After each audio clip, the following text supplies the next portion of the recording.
হরগোবিন্দ দাস যিনি যাকে মারা হয়েছে চন্দন দাস, সিপিএম বলছে সেটা তাদের ক্যাডার, অর্থাৎ সিপিএম করার জন্য কিন্তু তারা মারা যায়নি, তাদেরকে কুপিয়ে হত্যা করা হয়নি। তাদের পরিচয় হিন্দু ছিল, তারা মৃৎশিল্পী ছিলেন, পাল মশাই ছিলেন, মা দুর্গার মূর্তি তৈরি করতেন, তাই জন্য তাকে পেটানো হয়েছে। তার সঙ্গে সঙ্গে পেটানো হয়েছে কাকে? জীবন ঘোষকে। জীবন ঘোষ তৃণমূলের সমর্থক ছিলেন, যিনি জমি দিয়েছিলেন তৃণমূলকে পার্টি অফিস করার জন্য। তিনি কাঁদতে কাঁদতে বলছেন যে এখন আমাদেরকে ঝাড়খণ্ডে চলে যেতে হতে পারে, আমরা পাপ করেছি হিন্দু হয়ে জন্মে।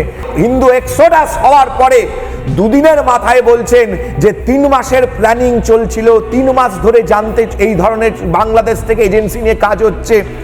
আপনি 90 দিন, 3 মাস মানে 90 দিন ইন্টু 24 ঘন্টা, 2160 ঘন্টায় Scotland yard of the east, Paschimbanga রাজ্য পুলিশের সিআইডি থেকে ইন্টেলিজেন্স গোয়েন্দা দপ্তর কারুর কাছে কোনো খবর ছিল না।